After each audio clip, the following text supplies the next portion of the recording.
Hello, my name is Fer. I'm the founder of Marikass, a Latin queer artist collective in so-called Toronto, Turtle Island. Marikass started in January 2023 as a queer Latin dance party, and not so long after, it became so much more than that. We are a community of QTBIPOC artists, performers, chefs, and community organizers who envision creating fun, brave, and welcoming spaces for the queer community, for racialized folk, immigrants, and people looking for community. One of the biggest challenges that our community faces is food insecurity. So with my good friend Gabe, we applied to a grant, and with the support of Community One Foundation, we were able to create FUFA. FUFA stands for Food for All, or Comida para Todes, and it's a social gathering that centers queer and trans BIPOC folk around food, live music, and art. For the first volume of the series, on August 20th, 2024, at Glad Day Bookshop, we had a menu curated by the Marikass Collective of elote, or street corn with vegan crema, a main of tacos with popcorn cauliflower, refried beans, guacamole, and pico de gallo. And for dessert, we had lemon mint ginger freezies. It was delicious. We had as guest vendors Sismo Collective from Chile and TAVERSE from Colombia. You can find their information in the description.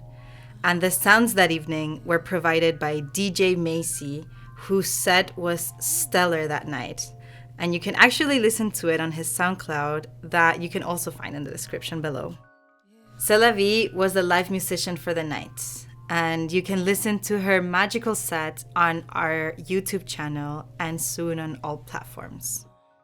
What we're about to listen right now is the Q&A with her after the performance.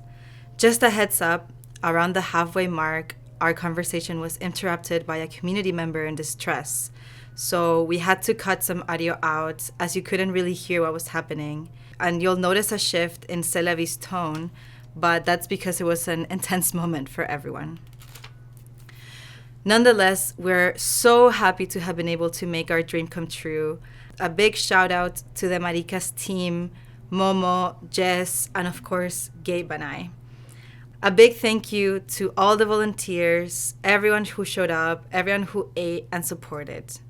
We're always open to collaborations, to donations, and interesting propositions. Slide into our DMs, send us an email, we'd love to hear from you. Without any further ado, here's the Q&A from FUFA Sessions, Volume 1.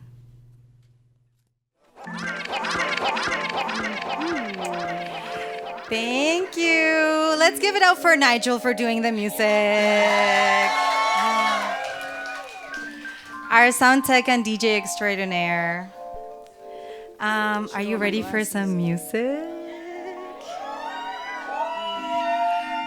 Yes! I am introducing Sélavi. They are an underground, self-taught musician who has been experimenting with sound for over a decade. Starting with writing poetry, she evolved into singing, rapping, and now producing her own beats. The name Sélavi is an eccentric twist on the popular French phrase Sélavi, meaning such is life. Born in Toronto, raised in the Bahamas, and realized in Brooklyn, Sélavi's music is inspired by a diverse range of genres, including neo-soul, hip-hop, and jazz. As a queer Black femme, Sélavi uses sound to explore the nuances of emotion and existentialism, and to express reconciliation of past loves. Her eclectic lyrics and visual aesthetics draw inspiration from her love of astrology, travel, and of course, romance. Let's welcome Sélavi to the stage.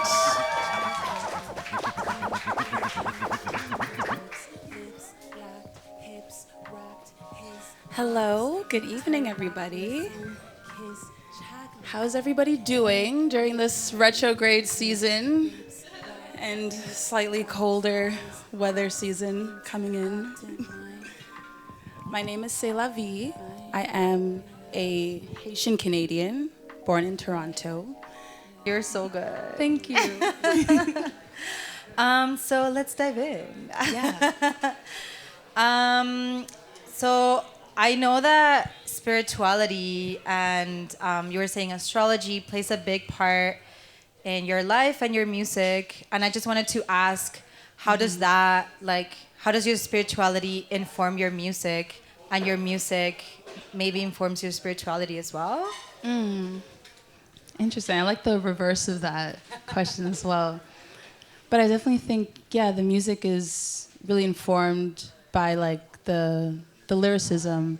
You know, when I think about looking at the stars, looking at the cosmos, and understanding different astrological charts of the day, and you know, in the song 9, I was referring to Venus in retrograde, and I often create songs around kind of those, I guess you could say, cosmic aspects in time that I find that have impacted me emotionally. And yeah, and I think the music informs my spirituality also, just in that kind of exchange of understanding. I guess what I like about Basquiat's quote, he said, he decorates time. And I'd like to think I'd like decorate time or capture time through understanding those kind of cosmic events within the celestial bodies and how they affect people on that emotional scale.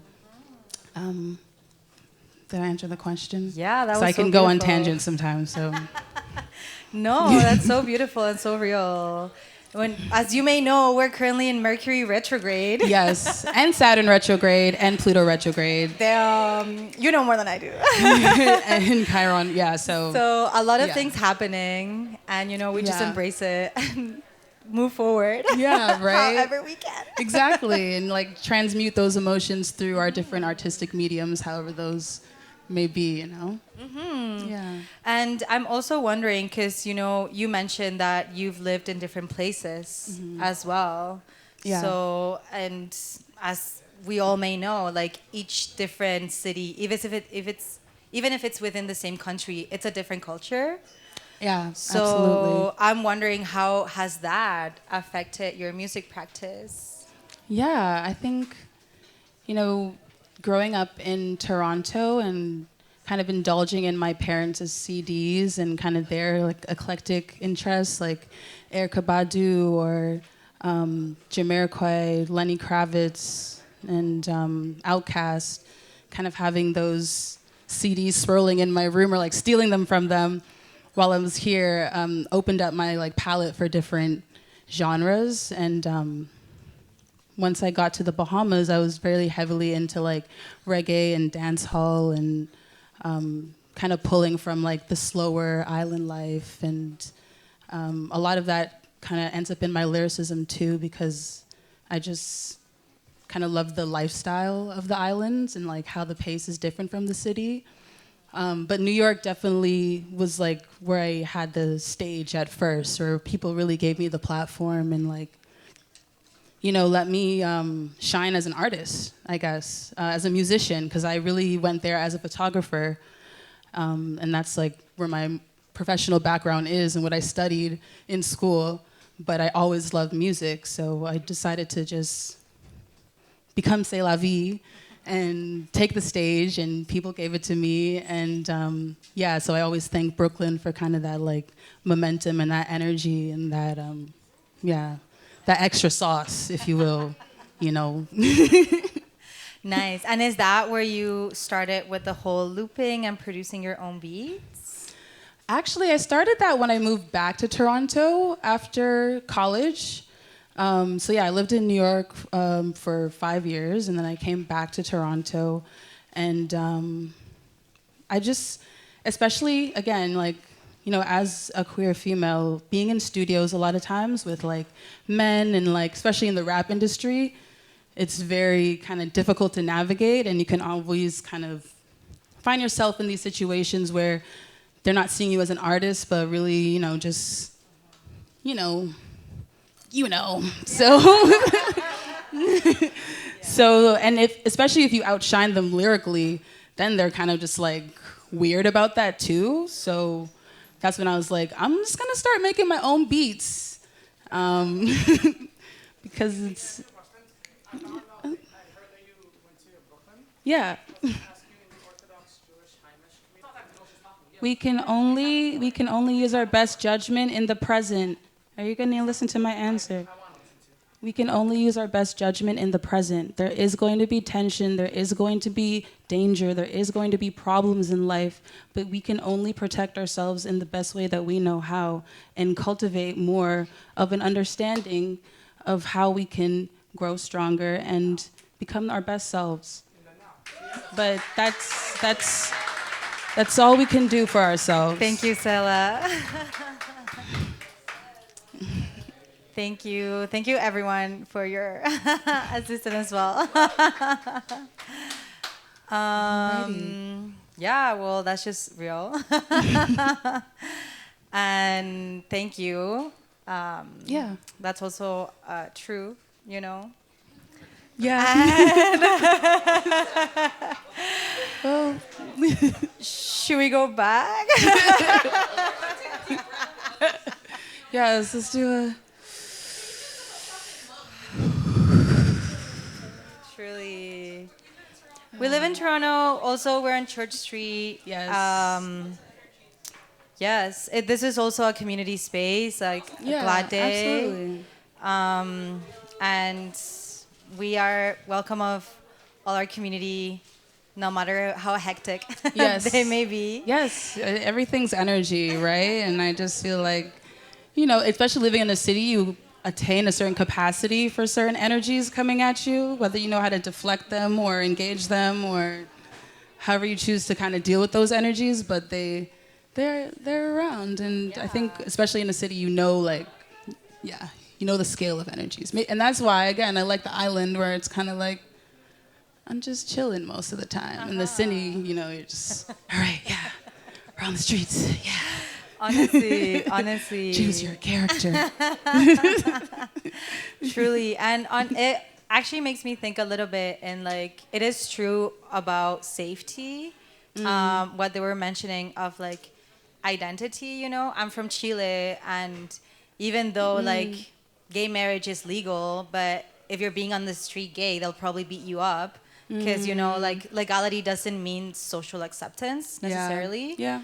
So it also, you know, makes me question, like, where have you, as a queer Black femme, have felt most comfortable, like, just being yourself as, like, identity? I'm going to say it definitely started in New York for me. Just, like, the way that I felt comfortable to dress and engage and explore my sexuality. But as I grew up, because again, I basically was born in Toronto and then left when I was 12 years old to Bahamas. So I didn't really like come of age in Toronto, and I didn't really have that kind of experience. I was going to like a private school with these like long ass skirts in the hot ass sun. But yeah, after that I went straight to New York. So I was just like dropped into the city at 19 by myself with my dad's money. And, you know, we had a time. We had a ball. So after that, yeah, I came back to Toronto, and then I got tapped into more of the, like, queer scenes here. And, yeah, then I feel comfortable being myself here as well because I've kind of understood them more and felt especially safe at parties and stuff. Like, I always feel like I can be my complete self and dance and... yeah, express myself more than like at a club with guys and tables and bottles. And, like, nah. Give me the Vogue intermissions. Give me the drag show. I don't need all of this posing right now. But yeah.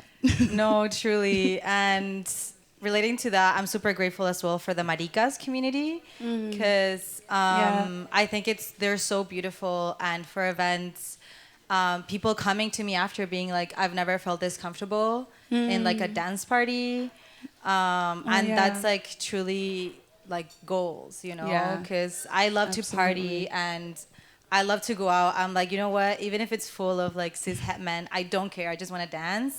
But it does matter. Yeah. It changes a lot. Like just the way, the level of comfort you're able to have. Exactly. Because for sure you can still like handle those spaces, but it's like, are you gonna be like putting up walls? Are you gonna be wary of like the people around you? Are you gonna be able to let go and enjoy yourself? Exactly. Yeah. Yay.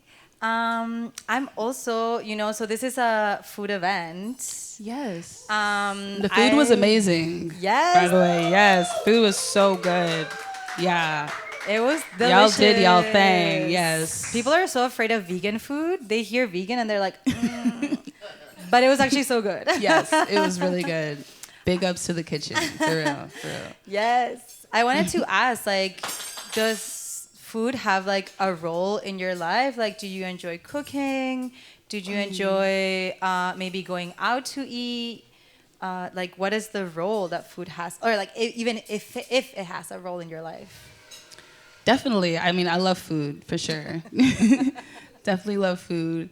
But yeah, I would say its biggest role is like kind of bringing people together, and yeah, that sense of family, that sense of community and communion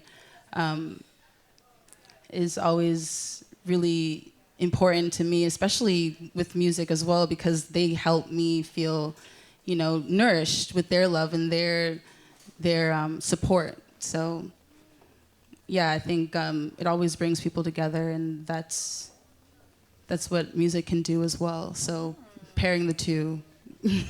Yeah, for sure. And y'all did that tonight, so yeah. For sure. Yeah, for us it's like, thank you. Yeah.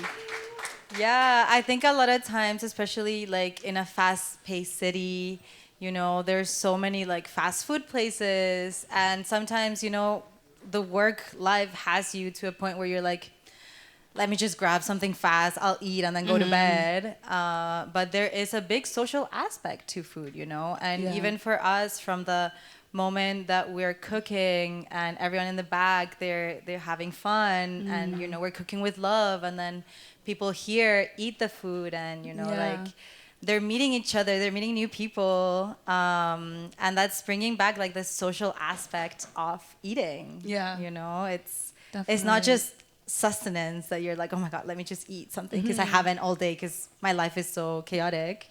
It's taking a minute, you know, eating, enjoying, savoring. Yay, food. Woo, woo. Yeah. My favorite. Favorite. It is sushi. It's gotta be sushi. Yeah. I don't know. They just did it right. Like, sushi's delicious. Yeah. It's mathematically correct. Like, something about it. It's just, yeah.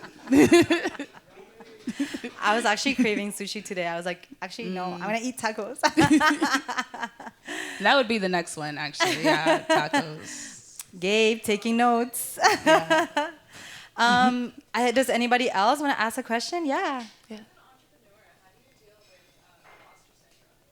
Imposter syndrome. That's a good one. Let me just say it in the mic so people can hear it. As an entrepreneur, how do you deal with imposter syndrome? Yeah. You know, I think I've gathered a few like techniques along the way, and one of them has been to just understand that I don't have to, I can make mistakes, basically. I don't have to like the art that I create all the time, and I don't have to be afraid to share it even if I don't like it. So that's helped me kind of break through that. And then also, you know, as an entrepreneur, I feel like because I do a lot of, like, I'm a multidisciplinary artist, so I do a lot of different mediums. I tell myself that not every medium needs to be contextualized within like the lens of capitalism, because that can also really kill some of my art forms as well. And that's one of those art forms is music for me, which I was like, I'm not trying to make money off of this. This is just something that helps me transmute and also through doing that will help me have like the energy or the capacity to pour into my other, creative mediums as well. So yeah, I would say like those are kind of like the two main ways that I combat imposter syndrome. It's kind of just combating capitalism sometimes, really, especially as an entrepreneur, and like not doing it for the money, but doing it for the love, and then having that energy come back as money. Yeah. Yeah, no, that's so real. Thank you. Truly, Thank you. Truly. One time I saw, this is so silly, but I saw like this reel on Instagram, and it was this person saying like, what if instead having imposter syndrome, we had like con syndrome? So instead of being like doubting yourself, you could be like, how much could I like pretend that I know without people knowing? And in a way, like pushing your own boundaries, right? Like if you're like doubting yourself, instead of being like, oh, maybe I could, I don't know, like create a space. How would they know I don't know how to do it? Right. So like, not like the bad connotation of con, but like, It's like, what if it works? Like, what if it, They don't know that I don't know. I don't know that I don't know that maybe, you gotta like con yourself really. Is a lot of times. It be yourself. It be the person in the mirror. I call it from inside the house. Inside the house, man. And you really need to pick up. Truly. And kind of to close up, I'm wondering like if you have any advice to like someone that, maybe they're like an aspiring musician or performer in general, like what like advice would you give? I would say, the basic advice would be like, just keep doing it, keep practicing it, But, it depends what you're aspiring to, I feel like. And a lot of times we have these like standard aspirations that are supposed to be like fame or, riches and things like that. But I think I would tell like a young artist to just aspire to a moment that they really want to have for themselves or expressing themselves. And just keep being like within that moment where you're in that flow state and like you get to express yourself, artistically instead of kind of these other, not to say that they're not attainable, not to say that, but at what cost of your, your energy or your expression as well. So stay true to that. And always come back to kind of like that center, that home, that feeling, because that's what matters the most. It's that it's like a grounding force for you and not this like force to be reckoned with. Yeah, for sure. Also, like, what is success, right? Like, is success what you're saying, being a millionaire? I think for us, like at Marikass, success is creating community, even if it's just two people that met each other. Yeah. That to me is already super successful. And like today, we ran out of food, y'all. That was yes. Ate it down. Yeah. So, for us, we're not aspiring to, create events where we're charging $50, No, we truly like want to make it as low cost as possible, but just creating those connections. Yeah. So that's beautiful. True. Oh my God, you're beautiful. Thank you. Thank you so much. Thank you so much. Your answers were so beautiful and truly they mean so much. It means so much to me that you're here. It means so much to me that every single one of you is here. Thank you. Yes, thank you. Thank you. Thank you for having me.